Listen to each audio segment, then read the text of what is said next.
Olá, pessoal! No vídeo de hoje nós vamos falar sobre a estrutura do balanço patrimonial, que foi um demonstrativo aprendido nos vídeos anteriores, porém naquela ocasião nós não tratamos sobre a sua estrutura. Nós falamos de forma muito básica. Então vamos lá aprender um pouco mais sobre esse demonstrativo tão importante para as empresas. Naquela ocasião, nós vimos que o balanço patrimonial ele se divide em dois lados, ativo e passivo. Dentro do ativo, de forma básica, nós vamos colocar aí todos os bens e direitos da empresa. E dentro do passivo, nós vamos colocar as obrigações e o PL, que seria o patrimônio líquido. Vale ressaltar que as obrigações também são chamadas de passivo exigível e o PL de passivo não exigível. Naquela ocasião, porém, pessoal, nós não falamos da divisão do ativo e da divisão do passivo em grupos. O ativo, por exemplo, ele se divide em dois grandes grupos. Nós chamamos aí de grupo circulante, ou seja, ativo circulante e ativo não circulante. E eu tenho que reforçar com vocês aqui ainda que o ativo não circulante, ele ainda se subdivide em outros 4 grupos, que seria realizável a longo prazo, investimentos, imobilizado e intangível. Vamos estudar então cada um desses grupos. Antes, eu gostaria de pedir aí o seu joinha no vídeo e para você seguir o canal, visto que assim você fica aí por dentro de todas as novidades postadas aqui, ok?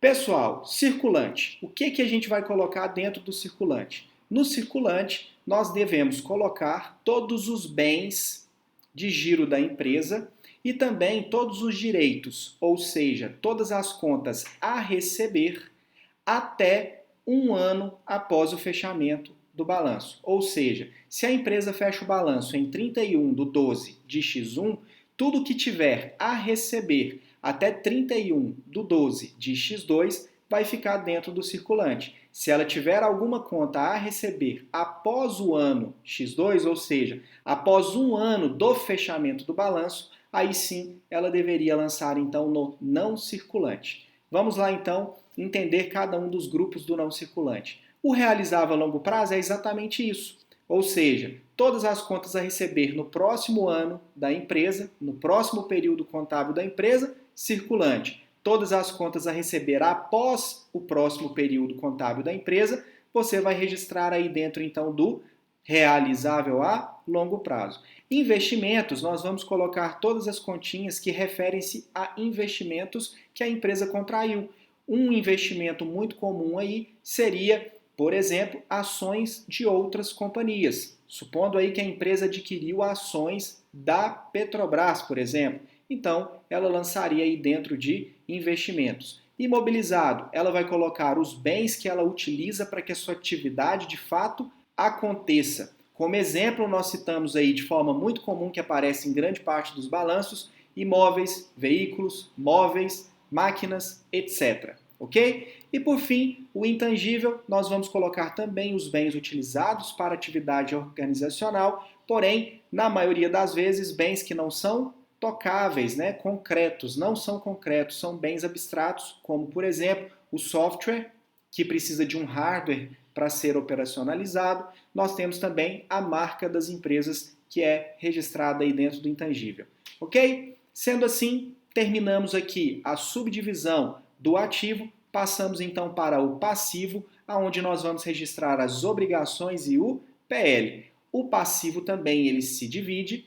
A primeira divisão eu chamo aí de passivo exigível e passivo não exigível, né? Obrigações e PL. E a segunda divisão, dentro do passivo exigível, que seria o grupo circulante e não circulante. Então, dentro do circulante, nós vamos colocar todas as obrigações que irão vencer até o próximo período contábil da empresa. Mesmo exemplo lá das contas a receber.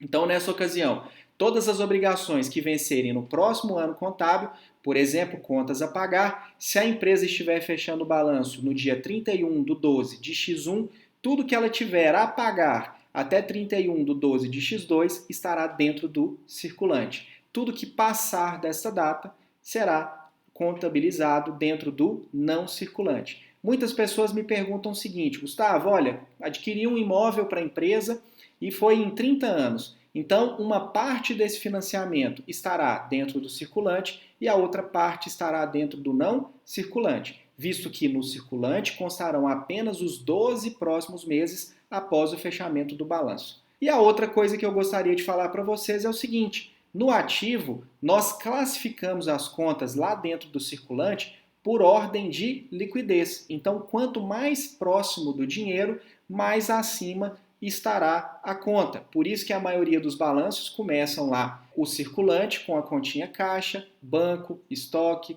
clientes, contas a receber, etc. E no caso do passivo, nós classificaremos essas contas por ordem de vencimento. Então, as contas que vencem primeiro são as que estarão mais no topo do passivo exigível. Ok? Espero que vocês tenham aprendido. Até o próximo vídeo.